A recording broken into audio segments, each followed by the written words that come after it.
Seguir? Vamos falar dos apologistas. Existe uma certa conexão entre um assunto e outro que nós estamos tratando. Houve perseguição à igreja? Houve. Perseguição física nós falamos. Só que houve também perseguição intelectual. E é isso que nós vamos tratar agora. E aí surge a figura dos apologistas. O que é uma apologia? É uma defesa. Um apologista é um defensor da verdade. Esses apologistas, eles aparecem desde o início.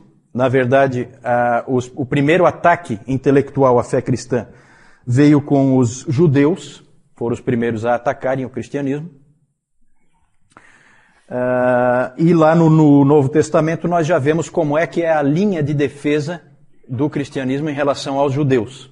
Já no Novo Testamento a gente vê isso. Quem é que lembra? A linha é sempre a seguinte: o cristianismo é uma continuidade do judaísmo. Porque é a vinda do Messias prometido. Então sempre a igreja teve o Antigo Testamento como suas escrituras, porque não é nada mais nada menos do que uma continuidade. E o judaísmo, quando ele não migra para o cristianismo, ele estagnou, ele errou o alvo. Quem é que lembra onde no Novo Testamento que nós já temos defesas nessa linha? Vamos lá, provinha, prova oral. Defesas nessa linha de que o cristianismo nada mais é do que uma continuidade do judaísmo. Em Atos, Pedro em Atos, tem um exemplo melhor em Atos. Estevão, perfeito ali, né? É uma apologia bem clara em que ele mostra toda a sequência e apontando para essa linha de raciocínio. Temos uma carta também no Novo Testamento que praticamente trabalha só isso. Qual é? Qual é a carta? Hebreus, exatamente. Hebreus. É a carta aos... também trabalha exatamente isso, uma continuidade em relação ao judaísmo. É isso que o livro de Hebreus trata. Que segundo Lutero cria, né? Foi escrita por Apolo. Também é um nome duvidoso, porque também é o nome de um deus grego. Apolo de Alexandria, né? O grande pregador, né? É isso aí. Não vou dar por causa do deus grego, né? Mas é nome duvidoso. Tito já está nessa turma aí. Só que eu quero trazer alguém realmente mau para o meu lado. Eu já trouxe o Augusto e quero ver se trago mais alguém. Rafael é anjo, né? Não, esse aí escapou, Esse aí escapou. E essa briga com o judaísmo continua depois, não é só no Novo Testamento, não. Há um ataque muito, muito forte de alguns judeus. E um livro que existe da Antiguidade é um livro do Justino Mártir, em que ele conta, Justino Mártir é um pai da igreja, ele conta de um debate que ele teve com um judeu helenista chamado Trifo.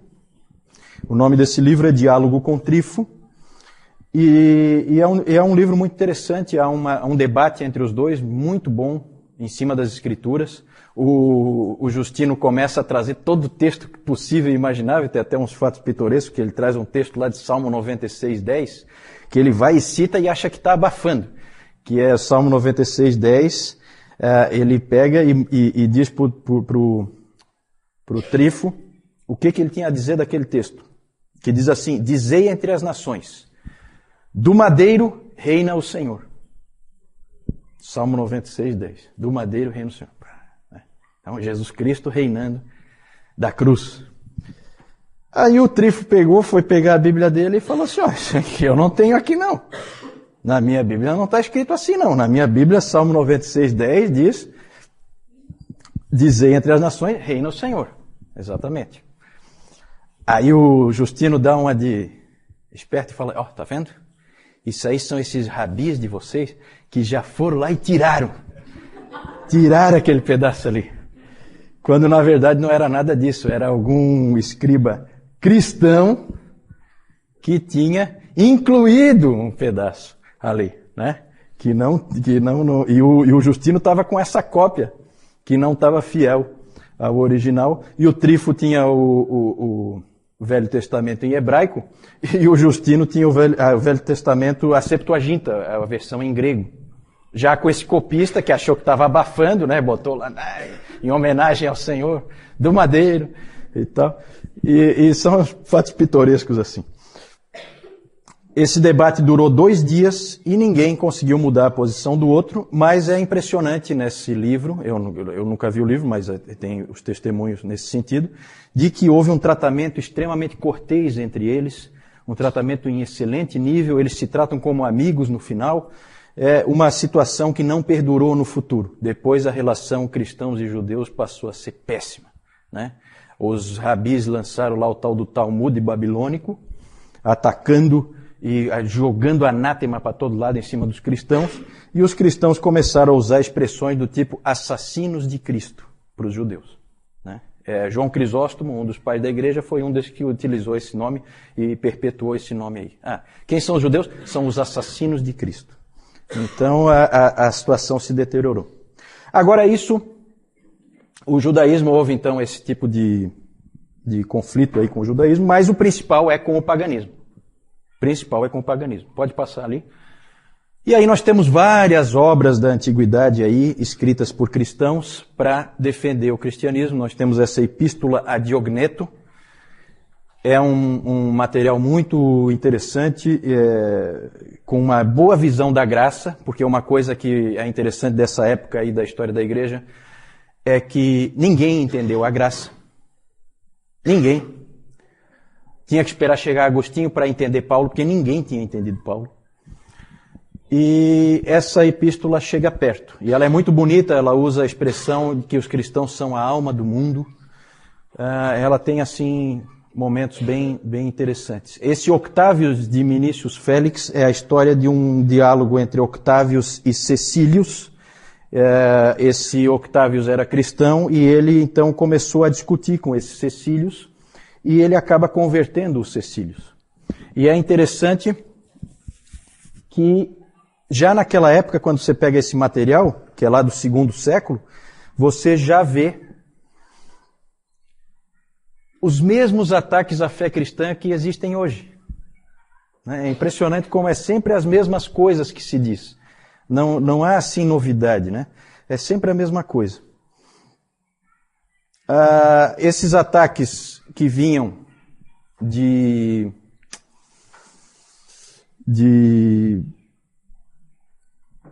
fontes pagãs, normalmente de filósofos e tal, eram ataques sofisticados. Nós temos um famoso que é um livro do Celsus, né?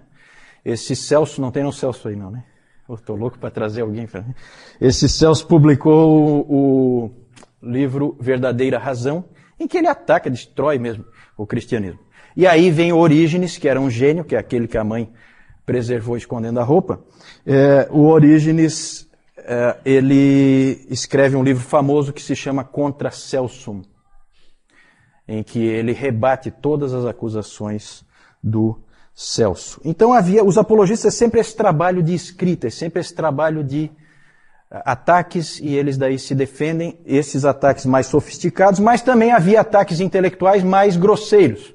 E um interessante, que depois o João vai mostrar, é uma pichação que existe hoje em Roma, nas ruínas lá. Existe uma pichação na parede, com uma figura de um burro crucificado, um homem com cabeça de burro, e embaixo escrito, Alexandre adora o seu Deus. Ou Alexandre adorando o seu Deus. Isso é encontrado hoje lá. Na verdade, o que é? É uma gozação de algum vizinho mala lá, do tipo do... né? Que não gostava do Alexandre, não gostava dos cristãos, e então fez ali, uma referência a Cristo daquela maneira, em que ele procurava desonrar a Cristo.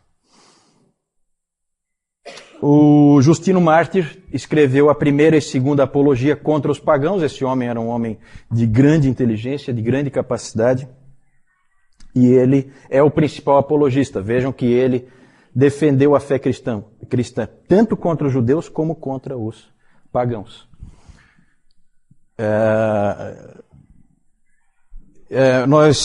Na verdade, nós temos que agora parar para pensar um pouquinho porque a relação entre o judaísmo e o cristianismo é evidente, é simples de ver. Mas a relação entre o cristianismo e o paganismo é um pouquinho mais complicada. E aí havia um problema, havia uma dificuldade. Como tratar a cultura em que a igreja está inserida? Como ver a cultura? Como encarar? Devemos pegar o que se sabe, o que se conhece na cultura pagã e trazer para dentro da igreja, ou devemos nos afastar completamente? Isso foi um problema muito sério, uma dificuldade muito grande para a igreja saber como tratar isso. Daqui a pouco nós vamos ver em detalhes como que isso funciona. Na verdade, nós temos duas abordagens, duas formas de tratar a cultura nessa época dos apologistas. Pode passar isso. Cristianismo e cultura, duas abordagens. Uma é a abordagem de Clemente de Alexandria. Clemente, como um homem de Alexandria, evidentemente ele tinha em alta conta todo o conhecimento que já existia, conhecimento pagão, todos os escritos filosóficos, tudo para ele era de grande valor. E ele, então, ele enxergava assim, quando ele era perguntado se os cristãos deveriam repudiar todas essas coisas ou abraçá-las, o Clemente respondia: se alguém precisa de comida, deixe-o ordenhar a ovelha. Se precisa de roupa, deixe-o tosquiá-la. Da mesma forma, deixe-me usufruir da erudição grega. Ele achava que todos os filósofos pertenciam aos cristãos, que aquilo tudo era dos cristãos, e que aquilo tudo era para ser usufruído pela igreja, e não jogado fora. Essa era a postura do Clemente de Alexandria. Não é à toa que venha de Alexandria esse pensamento. E o Justino Mártir tem uma frase famosa dele, em que ele dizia que onde quer que haja verdade, ela vem de Cristo e pertence a nós. A mesma atitude. É verdade? É nossa. Então vamos pegá-la para nós. Essa é uma atitude, a atitude de integrar essas coisas no cristianismo. E a outra atitude, saindo de Alexandria, que é no norte da África, e indo mais para o ocidente, mais para o oeste, nós chegamos em Cartago, também no norte da África, e lá nós encontramos Tertuliano. E Tertuliano tem uma postura oposta. Ele acha que não deve haver nenhum vínculo entre a igreja, entre a fé cristã e a filosofia grega, o pensamento dos pagãos. Quem é que está certo? Pergunta difícil. Na verdade, a postura de Clemente, e que também foi depois a postura de Orígenes, que é sucessor de Clemente em Alexandria, é uma postura perigosa, porque ela leva facilmente a um sincretismo. Parecido com o que existe hoje em dia, né?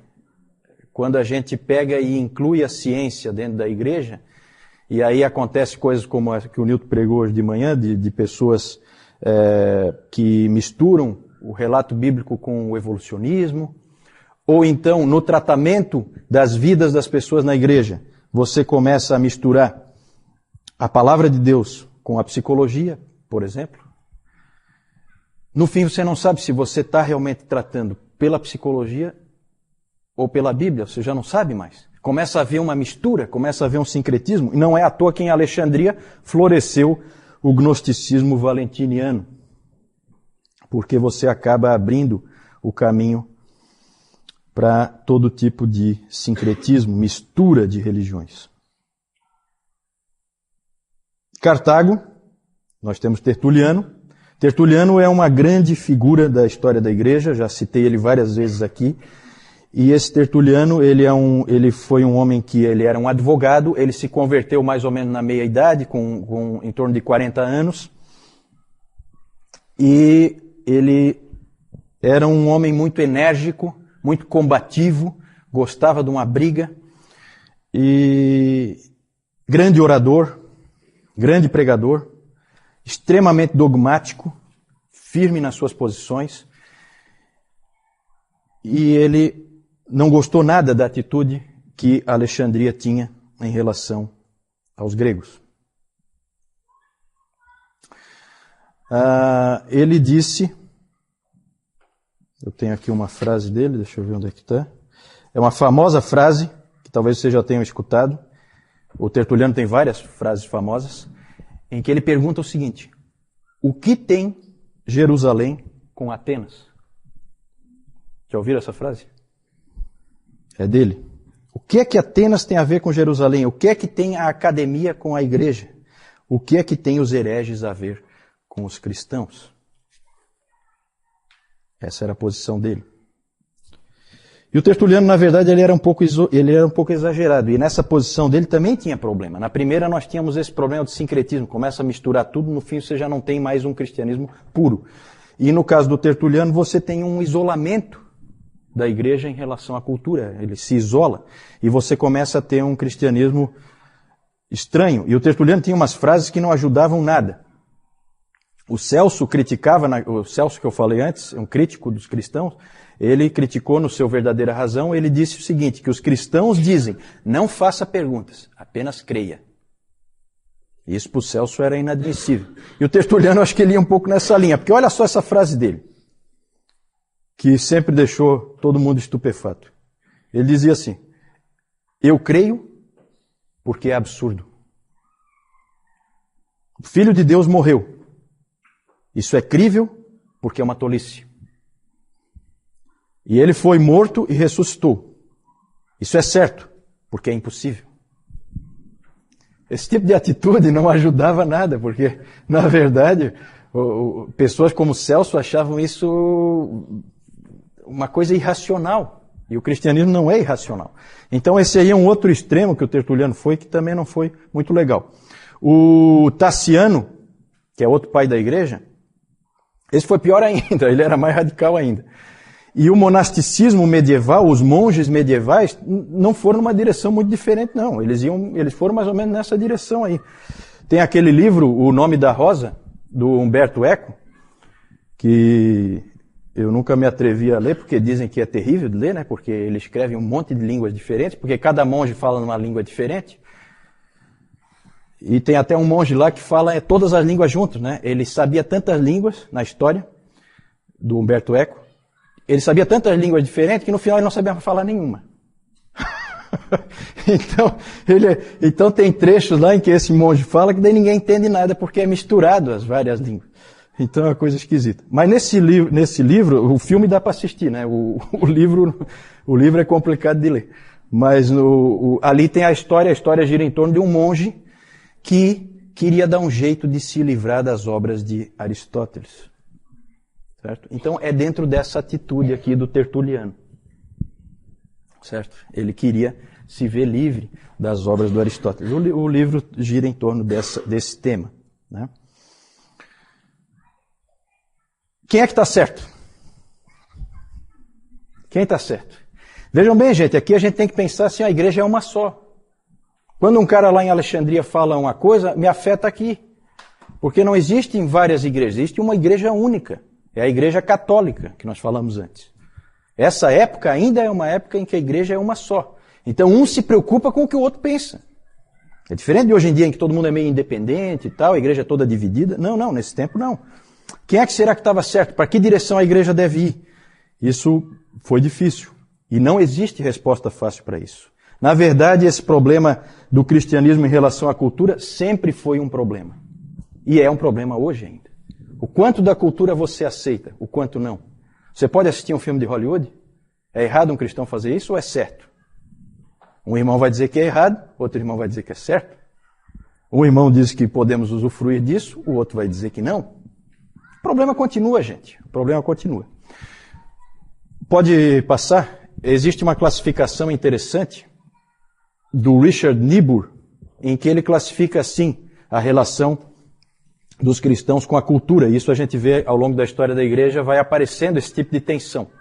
Existe a situação Cristo contra a cultura. Quem é que tem esse tipo de situação que nós já vimos aqui? Tertuliano. Cristo contra a cultura, bem típico. Cristo da cultura não é o Clemente, nem o Orígenes. Aí aparece uma outra pessoa que nós vamos ver um pouquinho mais para frente, que é o Eusébio. O Eusébio de Cesareia. o pai da história da igreja. Esse aí entra ali, Cristo da cultura. Temos o Cristo acima da cultura, que aí sim entra o Clemente, e entra também mais para... entra o Orígenes, e entra mais tarde, Tomás de Aquino, em que a cultura, nós temos que extrair da cultura o que é bom para nós, Cristo fica sempre acima, mas a gente usufrui da cultura que está num nível um pouco mais baixo. Aí tem a quarta visão, Cristo e cultura em paradoxo, que é a visão do Lutero, em que Lutero dizia, há uma tensão contínua, não dá para resolver, aceite. Aceite. Vai ser sempre assim. Não dá para resolver. E a última visão, Cristo, o transformador da cultura, que é a visão tipicamente de Calvino, e também podemos encaixar ali Agostinho. Nós vamos depois tratar dessas pessoas, a gente vai ver esse tipo de situação, mas sempre foi um problema, continua sendo. O livro do Niebuhr também não resolve o problema, ele só coloca o problema, não dá a solução. Acho que ninguém vai dar nunca a solução. Isso é sempre um problema na igreja, eu acho que sempre vai ser. Pode passar? João. Essa aqui é aquela pichação que foi colocada lá no muro ali daquele vizinho mala. Aqui, representando a cruz, aqui uma figura com a cabeça de um burro. E aqui, Alexandre adorando ali o burro. Então, quer dizer, se tem um adorando um burro, seria mais ou menos assim, um burro adorando outro burro, né? E aqui nós temos o Justino Mártir, figura dele. Próximo. Aqui nós temos o famoso farol de Alexandria, o porto de Alexandria também. Aqui o farol, onde já foi falado ali, inclusive da biblioteca lá de Alexandria. E aqui nós temos o Clemente de Alexandria, que também o Juliano falou ainda há pouco sobre ele. Alguma pergunta aí em relação aos apologistas?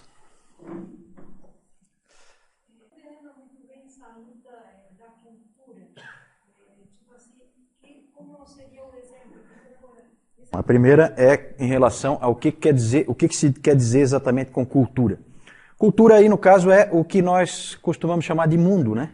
Na verdade, é toda a forma de ser, os valores, as ênfases, a maneira de viver das pessoas que são do mundo. As filosofias que elas seguem, como elas constroem o pensamento delas, a maneira delas aprenderem, as ênfases, tudo isso é a cultura. Nós devemos trazer isso para dentro da igreja ou não? Nós devemos ser semelhantes a eles ou nós devemos ser radicalmente diferentes deles? Sempre foi, né? É hoje, inclusive. Nós temos grupos de cristãos, desde o Amish, que não se mistura em nada com a cultura, até o totalmente mundano que sai no bloco de carnaval, sem problema nenhum. Certo? Então existem essas gradações aí. Numa igreja católica, isso seria um problema seríssimo. Uma igreja única. Hoje as igrejas são divididas, então um não se preocupa muito com o que o outro faz. Mas naquela época, afetava. Quem é que está certo? Para onde a igreja deve ir? Quem é que nós devemos ouvir? Devemos ouvir Tertuliano ou devemos ouvir Clemente? Né? É o problema.